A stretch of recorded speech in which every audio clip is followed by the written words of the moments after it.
It's 2032. Throughout the 2020s, there were repeated energy crises, and as a result, people adapted their homes and lifestyles to a low-carbon world. Global climate targets are now binding, and private transport is heavily taxed. As public transport is limited, this has greatly reduced travel to and from rural areas. Unfortunately, fuel poverty is a critical issue. Many people can't afford to heat their homes. Shopping is now conducted almost entirely online and virtually. There are few walk-in outlets. Physical shops have almost entirely been replaced by warehouses that distribute goods for home delivery. Meanwhile, frequent fuel shortages, as well as environmental shocks, have caused global supply chains to break down. There are frequent shortages of essential items, from food staples to basic materials such as paper. Local alternatives have become a necessity, and there's a growing trend towards regional resilience and sustainability. Many new houses were built in Cloughjordan Ecovillage during the 2020s, including affordable co-housing, which brought an influx of youthful, dynamic energy. The generation who took to the streets in support of the school strikes for climate action are now in their 20s and 30s.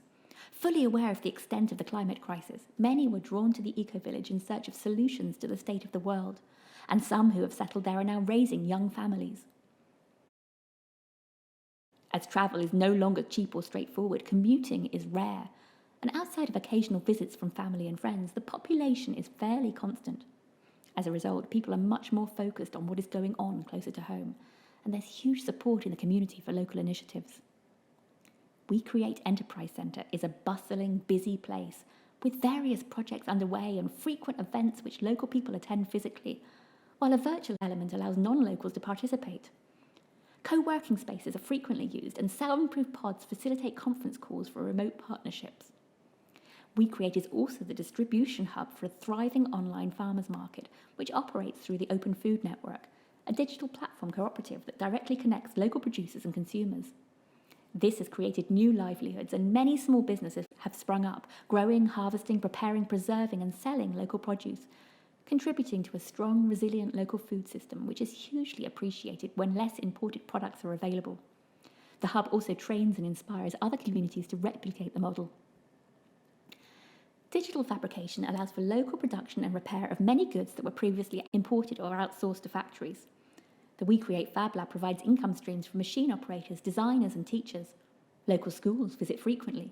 The community too makes good use of the facilities. The Fab Lab is used to produce and repair items needed locally, to create artworks for local events and festivals, and to make products for sale through the Open Food Network. However, as in all sectors, raw materials are often unavailable and electricity supply is unreliable, with knock-on effects. Despite the popularity of the Fab Lab, manufacture often has to be delayed. The virtual element of events, meetings and conferences sometimes have to be cancelled due to sudden power outages, and we can no longer rely on electronic communications to be received immediately. Many people have strong concerns about long-term access to goods and services that can't be sourced locally, and there's a huge drive to put contingency plans in place. Biodiesel generators have been purchased, although these have become so popular that demand for fuel often outstrips supply.